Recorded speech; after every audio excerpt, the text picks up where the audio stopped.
En quelques jours seulement, dans différentes régions de la Terre, ont été enregistrés des phénomènes qui jusqu'à récemment étaient considérés comme rares et anormaux. Ils sont unis non seulement par leur ampleur, mais aussi par le temps. Tout se produit presque simultanément. Cendres au-dessus de la Colombie, piliers lumineux au-dessus des tropiques, tornades et tempêtes en Amérique du Sud, inondations aux États-Unis et temps extrêmes en Russie. Mais la nouvelle la plus choquante de la semaine écoulée est restée sans l'attention due des médias mondiaux. Nous estimons nécessaire de porter cette nouvelle à la connaissance du grand public et bientôt vous comprendrez pourquoi cela concerne chacun d'entre nous.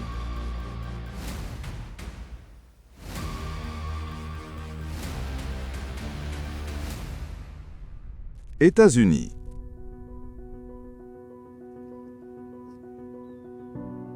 Du 8 au 12 décembre, une puissante rivière atmosphérique s'est abattue sur l'État de Washington. En 3 jours, dans les montagnes des Cascades et Olympiques, jusqu'à plus de 450 mm de précipitations ont été enregistrés par endroits, ce qui a provoqué la sortie simultanée de dizaines de rivières de leur lit et l'une des inondations les plus graves depuis des décennies. Dans plusieurs comtés de l'ouest de l'État, le niveau de l'eau a atteint des hauteurs que les météorologues estiment pouvoir se produire pas plus d'une fois par siècle. L'état d'urgence a été déclaré dans tout l'État. Près de 100 000 personnes vivant le long des rivières se sont retrouvées en danger. Les habitants ont été invités à évacuer vers les hauteurs où des abris temporaires ont été ouverts pour eux. Le coup dur de la nature a frappé des zones qui se remettaient encore de l'inondation dévastatrice de 2021. Dans la ville de Sumas, le niveau de l'eau est monté jusqu'à 4,5 mètres.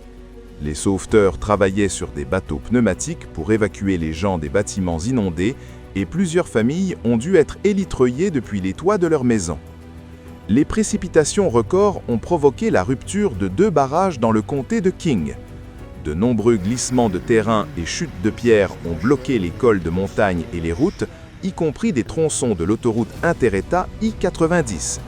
Le vent violent, avec des rafales dépassant 170 km/h, a renversé des arbres et des lignes électriques, endommagé des bâtiments et bloqué les voies de circulation. La garde nationale a été mobilisée pour les opérations de sauvetage. Des centaines de militaires ont visité les maisons dans les zones les plus dangereuses et aidé à évacuer les gens.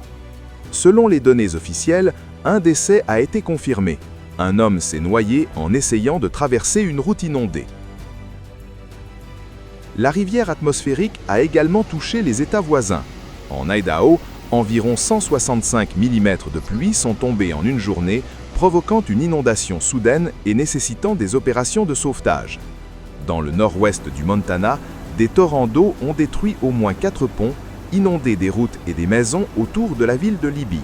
Le gouverneur de l'État a déclaré l'état d'urgence dans cette zone. La cause d'une inondation aussi massive ne réside pas seulement dans l'énorme quantité de précipitations, mais aussi dans le fait que l'air chaud, qui accompagne généralement les rivières atmosphériques, a fait fondre la couche de neige dans les montagnes, augmentant le débit d'eau dans des rivières et ruisseaux déjà surchargés.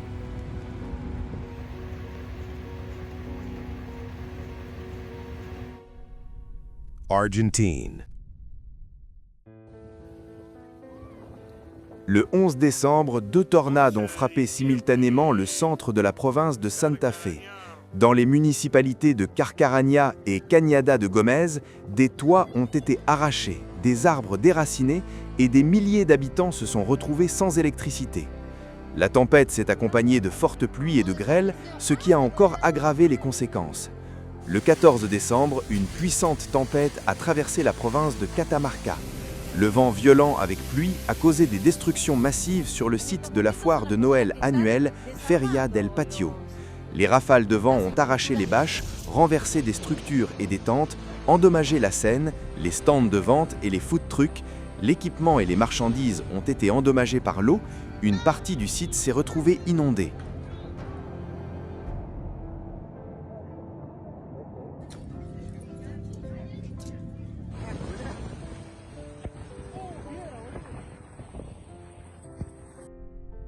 Colombie. Le 13 décembre, le volcan Puracé, dans le sud-ouest de la Colombie, a éjecté un épais panache de cendres, marquant un nouvel épisode de l'activité soutenue qui dure depuis plusieurs semaines. Sur le volcan, des éruptions de cendres sont enregistrées régulièrement, de 4 à 9 par jour, accompagnées d'un intense dégazage et de sismicité liée au mouvement de fluide à l'intérieur de l'édifice volcanique. Les émissions de dioxyde de soufre restent à un niveau élevé et sont détectées par satellite. Le panache de gaz s'est étendu, selon les jours, de 150 à 300 km du volcan. Les habitants du village de Chapio et d'autres localités ont signalé une forte odeur de soufre. Parallèlement, une élévation de la température dans la zone du cratère a été observée, attribuée à l'émission de gaz chaud. Face à l'augmentation de l'activité, le 29 novembre, le service géologique colombien a relevé le niveau d'alerte pour Puracé du jaune à l'orange. Près du volcan vivent principalement des communautés paysannes. Après l'annonce de l'alerte, la préparation à l'évacuation d'environ 400 habitants locaux a commencé, mais le processus est difficile. De nombreuses familles ne se hâtent pas de quitter leur maison, craignant pour leur bétail, leurs volailles et leur culture, la base de leur existence. Il convient de noter que sur le volcan Puracé, depuis 1400, au moins 51 éruptions ont été documentées. La dernière d'entre elles, de grande ampleur, a eu lieu en mars 1977. Et depuis 2021, les spécialistes enregistrent une augmentation progressive mais soutenue de l'activité, particulièrement cette année.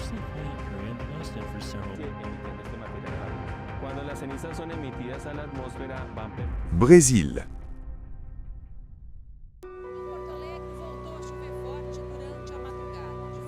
À partir du 8 décembre, un puissant cyclone extratropical a sévi au Brésil. En raison de son mouvement lent et imprévisible, la météo dangereuse a persisté plusieurs jours. Dans l'état de Rio Grande do Sul, une tornade s'est produite dont la vitesse du vent, selon les météorologues, atteignait la limite inférieure de la catégorie F2. Des milliers de personnes se sont retrouvées sans électricité. Les toits d'environ 60 maisons ont été complètement ou partiellement détruits. Une église locale, une école, un poste médical et plusieurs vignobles ont subi de graves dommages. Le vent était si fort qu'il a renversé de grands réservoirs métalliques à vin. Le lendemain, le cyclone a provoqué des pluies intenses. Dans certaines villes de l'État, en 36 heures, 2 à 3 fois la norme mensuelle de précipitations sont tombées. La ville côtière d'Osorio a connu l'une des inondations les plus fortes de son histoire. L'eau est montée exceptionnellement vite, atteignant des zones qui n'avaient jamais été inondées auparavant. Dans l'état de Santa Catarina, plus de 150 mm de pluie sont tombés par endroits en une journée. Dans la municipalité de Palocha, une crue soudaine a emporté une voiture. Dans le véhicule se trouvait un couple et leur enfant d'1 an. Malheureusement, les 3 sont morts. Les pluies ont paralysé le transport. Sur les principales routes de l'État, des embouteillages de plusieurs kilomètres se sont formés en raison de l'accumulation d'eau. Le 10 décembre, en se déplaçant vers la côte atlantique, le cyclone a déchaîné des vents violents sur les États du sud et du sud-est du pays. Dans 5 d'entre eux, les rafales dépassaient 100 km/h et à Sao Paulo, la vitesse du vent a presque atteint les 132 km/h inimaginables. Dans la capitale de l'État, Sao Paulo, le vent a renversé environ 500 arbres, blessant 4 personnes. Plus de 6 millions d'abonnés dans le Grand Sao Paulo se sont retrouvés sans électricité, ce qui a entraîné des interruptions dans l'approvisionnement d'eau. Le chaos causé par la météo dans les aéroports de Congonhas et Guarulhos a entraîné l'annulation de centaines de vols. Les météorologues notent que c'était un phénomène inhabituel pour la capitale de l'État de Sao Paulo, habituée aux vents intenses de courte durée pendant les tempêtes, mais pas à des rafales prolongées pendant plusieurs heures. Au total, dans le pays, pendant la déferlante des éléments, 6 personnes sont mortes à cause des fortes pluies, du vent et des glissements de terre. Ni les spécialistes ni les habitants locaux ne s'attendaient à un cyclone aussi puissant en décembre, quand c'est l'été dans l'hémisphère sud. De plus, de tels systèmes se renforcent généralement au-dessus de l'océan et s'affaiblissent sur Terre. Dans ce cas, tout s'est passé à l'inverse. Le cyclone a atteint son pic de puissance déjà sur le continent et la pression en son centre est tombée à 992 hectopascales, l'un des plus bas niveaux des dernières décennies.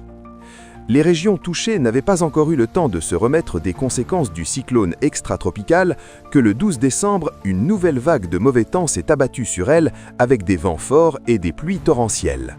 Le point culminant a été le 15, quand un front froid entrant en collision avec de l'air très chaud a engendré des rafales monstrueuses jusqu'à 130 km/h. Les éléments ont touché plus de 54 municipalités.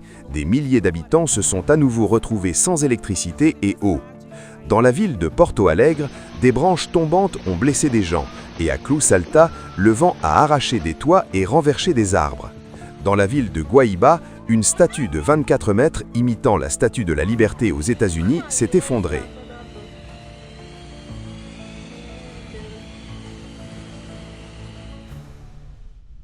Thaïlande. Le soir du 12 décembre, les habitants de la province de Phuket en Thaïlande ont été témoins d'un phénomène atmosphérique extrêmement rare pour les latitudes tropicales, des piliers lumineux. Dans le ciel sont apparus des rayons lumineux verticaux, comme figés dans l'air et s'élevant haut vers le haut. Un phénomène similaire avait déjà été observé au-dessus de la province en avril de cette année. Il convient de noter que les piliers lumineux sont généralement caractéristiques des régions au climat froid, où des cristaux de glace se forment dans les couches proches du sol, réfléchissant la lumière et créant cet effet optique. C'est pourquoi leur apparition dans les pays tropicaux est considérée comme un phénomène sans précédent. Les experts du Centre mondial de recherche ALATRA avertissaient il y a plus de 2 ans de ce phénomène, à première vue beau, mais extrêmement alarmant. Contrairement aux piliers lumineux ordinaires, nous voyons maintenant la conséquence de l'apparition d'anomalies magnétiques atypiques qui provoquent l'émergence, le long des lignes de force du champ magnétique de notre planète, de groupes de piliers lumineux brillants témoignant de son affaiblissement catastrophique. Maroc.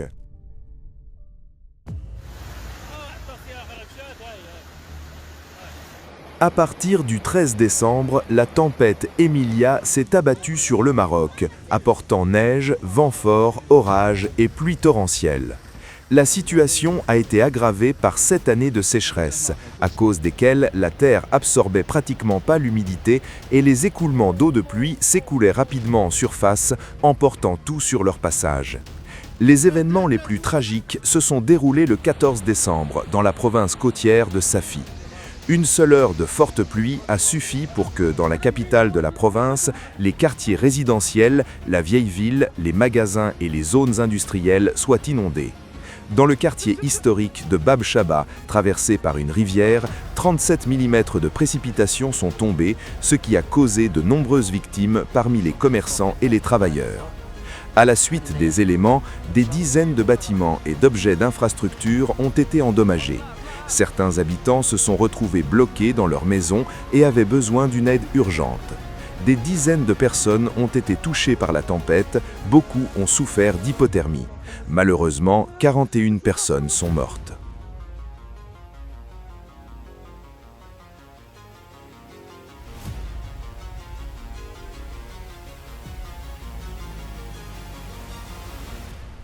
Russie.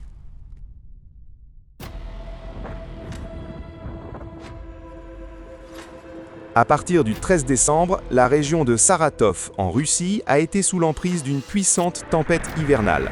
Selon le centre hydrométéorologique, les rafales maximales de vent ont atteint 29 mètres par seconde. Les synopticiens notent qu'un tel déchaînement de la nature est inhabituel pour la région.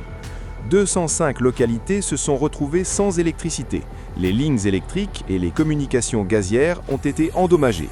Dans plusieurs districts, les gens sont restés plusieurs jours sans lumière, eau ni chauffage. Dans la ville de Saratov, le vent à 24 mètres par seconde a détruit des toits, cassé plus de 130 arbres, arraché des panneaux publicitaires, les bâtiments du théâtre d'opéra et de ballet et du musée ont été endommagés. Sur la place du théâtre, une rafale a renversé la principale sapin de Noël et dispersé les décorations festives. Dans la ville d'Engels, le vent a arraché une partie du toit de l'hôpital municipal. La tempête a provoqué un effondrement des transports. En raison des blizzards, des accidents et des congères, la circulation a été limitée sur 6 autoroutes fédérales. Des centaines de voitures se sont retrouvées bloquées dans la neige. Certaines machines ont été ensevelies presque jusqu'au toit, les gens ont été évacués à pied dans des conditions de visibilité presque nulles. Les sauveteurs ont évacué plus de 200 personnes, y compris des enfants. Dans le village d'Alexandrov-Gay, la tempête a emporté la vie d'une personne, un homme est mort dans une voiture sur laquelle est tombé un poteau.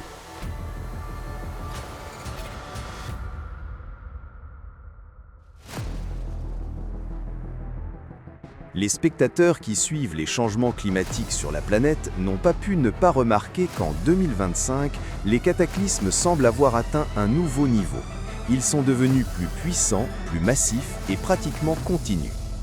Les gens sont obligés d'évacuer 3-4 fois par mois, les éléments détruisent à nouveau et à nouveau les maisons, détruisent les biens, ne laissant ni temps pour la restauration ni pour la réflexion sur ce qui se passe.